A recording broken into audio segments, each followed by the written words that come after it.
Hey, yo yo yo, salut les turfeuses, salut les turfeurs, bienvenue pour un nouveau pronostic de Benoît Requin. Ok, place au pronostic du quintet du mercredi 21 mai direction le Croisé-la-Roche pour le Grand National du trot attelé. 2800 mètres, 16 partants, réunion 1, course 1. Alors il y a un rendement de distance de 25 mètres entre le numéro 8 et le numéro 14 et un rendement de distance de 50 mètres à partir du numéro 15. Et l'indice de confiance, c'est 2 sur 5. Petit retour sur le quintet de ce lundi, il y a eu du trouble fait à l'arrivée. Cette vidéo, je la tourne avant l'arrivée du quintet de ce mardi et je reviendrai dessus demain. Ok, c'est parti, on commence le pronostic et on commence avec le numéro 1, Hello Panam. On commence avec celui qui m'embête le plus. Hello Panam est mon gros regret, c'est lui mon cheval de complément en cas de non partant. Attention, possible cassage en vue, c'est presque à cause de lui que j'ai mis 2 sur 5, sinon je serais sur un indice de confiance de 3 sur 5. Mais il me prend la tête ce numéro 1. Alors, on peut pas oui, il faut bien faire un choix, enfin bref. On passe au numéro 2, Imperator Della, et on écoute Mathieu Varin.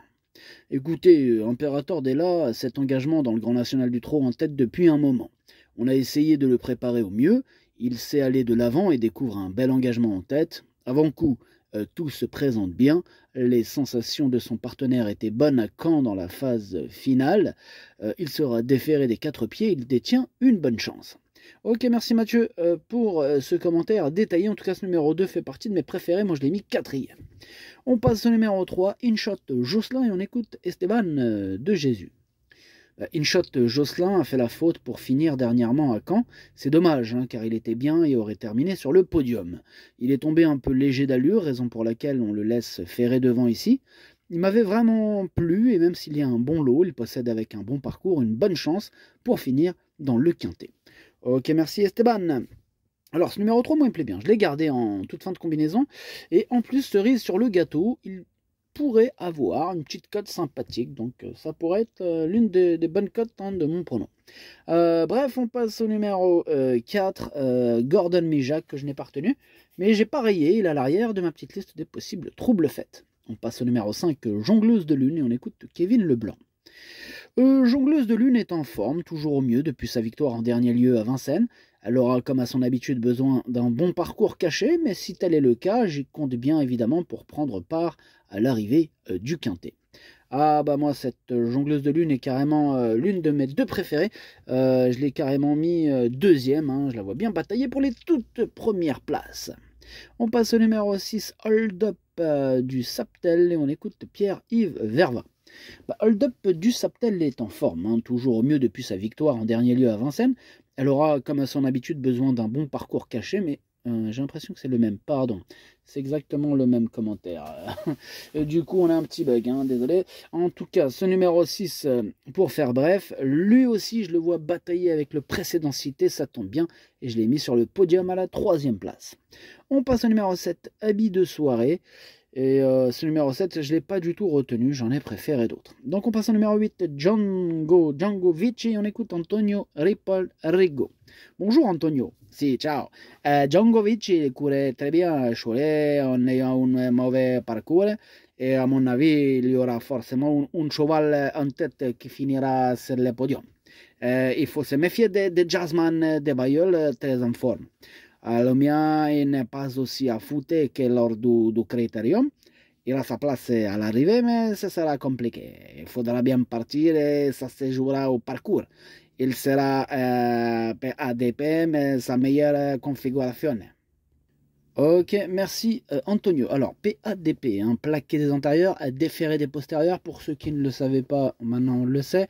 Et pour ceux qui le savaient, vous le savez déjà. Enfin bref, ce numéro 8, il me plaît bien. Je l'ai gardé, je l'ai mis 6e dans mon prono. Attention à lui.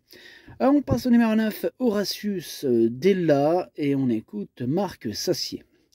Horatius Della s'est adopté différentes tactiques, mais je le trouve aussi bien à venir sur les autres.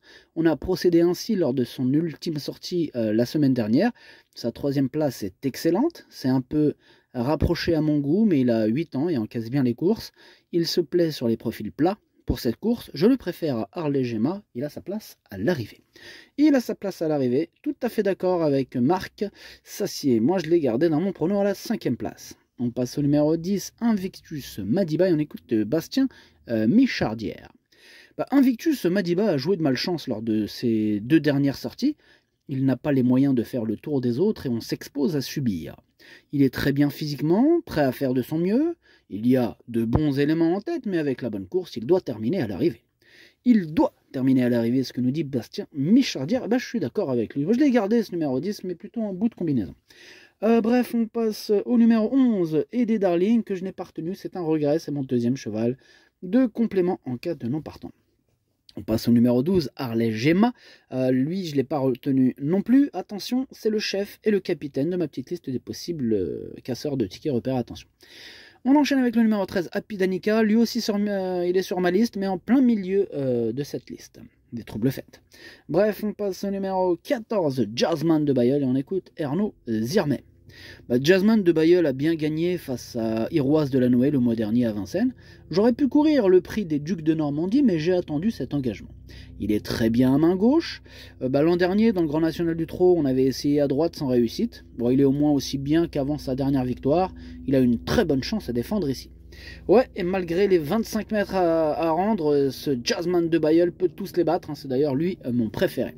Bref, on passe au numéro 15, J'aime le foot, hein, qui est en 50 mètres, je le raye, tout comme d'ailleurs son pote numéro 16, Hidalgo Denoé, lui aussi doit rendre 50 mètres, mais c'est pas uniquement pour cette raison que je le raye, mais dans tous les cas, ciao, énorme nom hein, pour ce numéro 16.